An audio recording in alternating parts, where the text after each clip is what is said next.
We removed large amounts of drywall. This allows us to access the plumbing.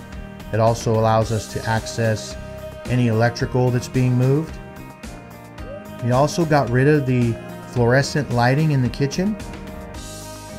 We went with recessed direct lighting that were LED type lights. These are also more energy efficient and are able to be dimmed.